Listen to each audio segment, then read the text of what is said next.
Assalamualaikum warahmatullahi wabarakatuh. Salam sejahtera untuk kita semua. Pada kesempatan kali ini, kita masuk kepada mata kuliah Farmasi Kesehatan Masyarakat di pertemuan kelima.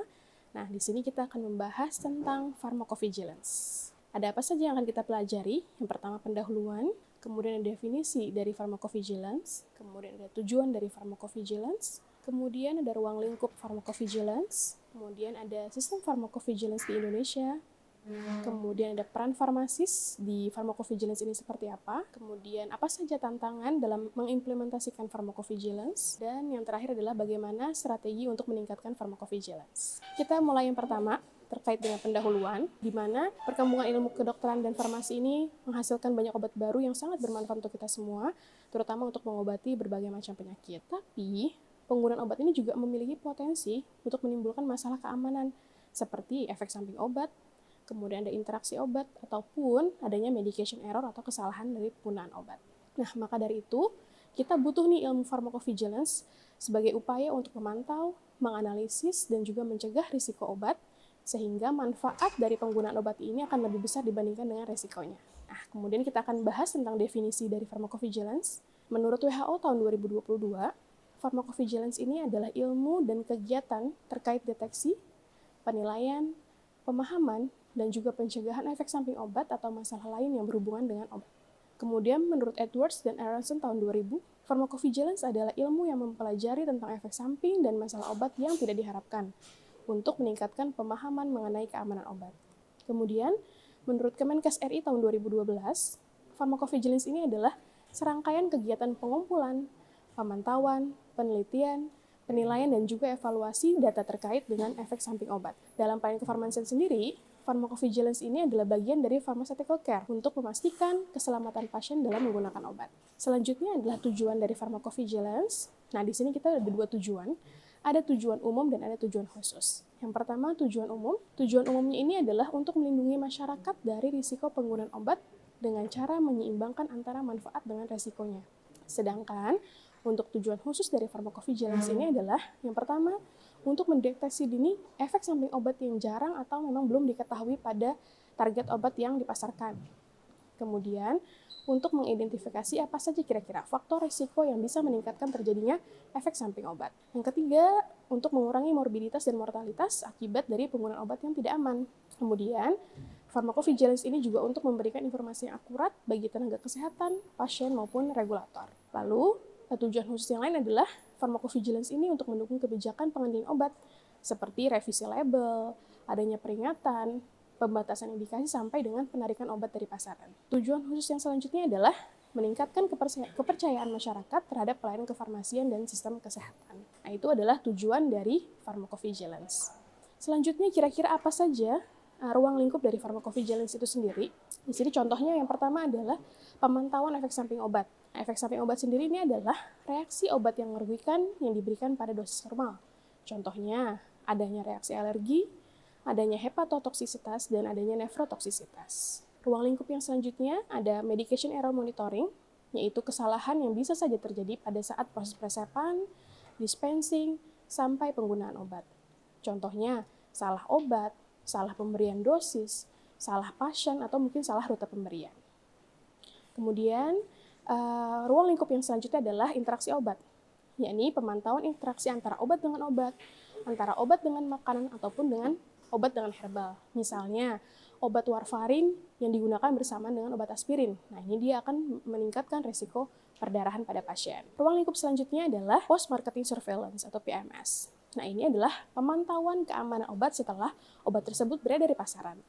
Nanti kita di sini bisa melengkapi data keamanan apa saja yang kita tidak peroleh itu dari uji klinik. Kemudian ada monitoring obat lain. Contohnya, kalau misalnya dia sediain vaksin, itu ada pelaporan adverse event following immunization. Kemudian untuk produk herbal dan suplemen, meskipun mungkin kita anggap aman, tapi tetap menimbulkan efek samping, maka itu juga perlu dilakukan pelaporan. Kemudian ruang lingkup selanjutnya adalah pharmacovigilance dalam kebijakan kesehatan. Nah, nanti di sini kita bisa membuat guideline untuk penggunaan obat, kemudian kita bisa mengendalikan distribusi obat untuk obat-obat yang resiko tinggi atau high oil medication. Kemudian ini juga kita bisa lakukan penarikan obat yang memang beresiko yang sudah berada di pasaran. Selanjutnya kita akan bahas bagaimana sistem pharmacovigilance yang ada di Indonesia. Nah, kalau yang di Indonesia ini, yang pertama ada Unit Pharmacovigilance Nasional. Ini dia ada di bawah Badan Pengawas Obat dan Makanan atau Badan POM. Kemudian ada program monitoring efek samping obat. Ini merupakan program nasional untuk mengumpulkan laporan dari efek samping obat. Kemudian ada laporan dari fasilitas kesehatan, itu baik dari rumah sakit, puskesmas, apotik, klinik, ataupun dari industri farmasi.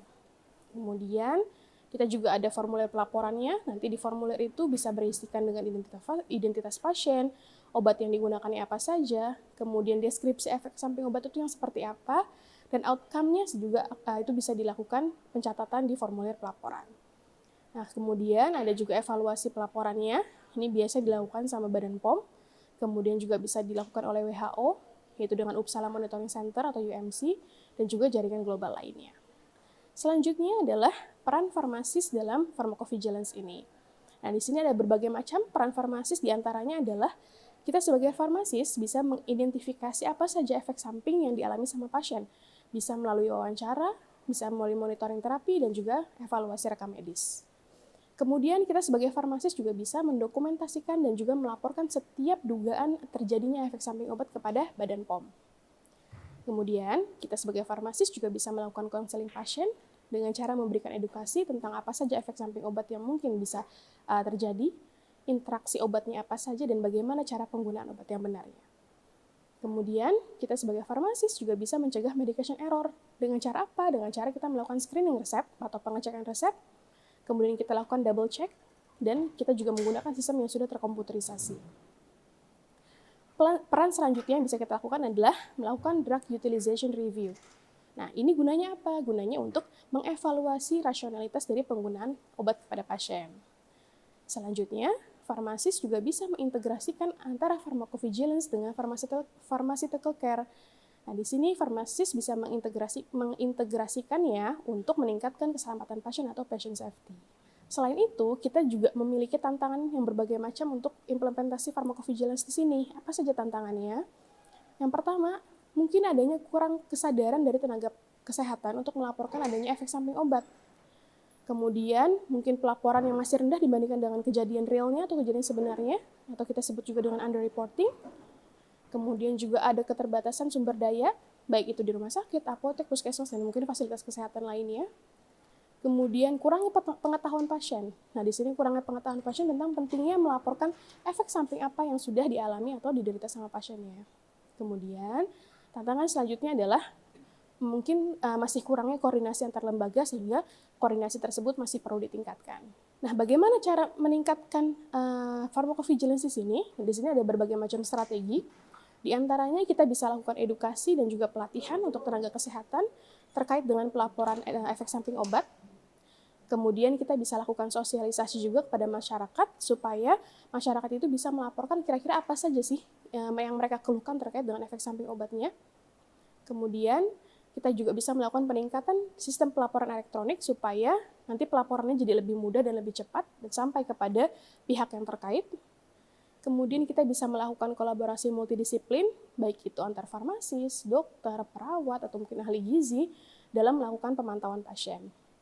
Selanjutnya, kita bisa melakukan audit dan feedback dari Badan POM ke fasilitas kesehatan pelapor efek samping obat tersebut. Nah, kesimpulannya apa? Di sini kesimpulannya adalah pharmacovigilance ini merupakan pilar utama dalam keselamatan pasien atau patient safety dalam penggunaan obat. Tujuannya untuk apa? Pharmacovigilance ini tujuannya untuk mendeteksi, menilai, serta mencegah efek samping obat untuk melindungi masyarakat. Ruang lingkup pharmacovigilance itu mencakup efek samping obatnya, medication error-nya, interaksi obatnya, post-marketing surveillance-nya, dan juga monitoring obat lainnya. Nah, di sini farmasis memiliki peran yang strategis dalam pelaporan, edukasi maupun pencegahan risiko obat, dan jangan lupa pada saat mengimplementasikannya, ketika kita mengimplementasikan secara baik, nah ini juga akan meningkatkan rasionalitas penggunaan obat dan juga kepercayaan masyarakat kepada tenaga kefarmasian. Baik, sampai sini pertemuan kita di pertemuan kelima. Kurangnya mohon maaf. Assalamualaikum warahmatullahi wabarakatuh.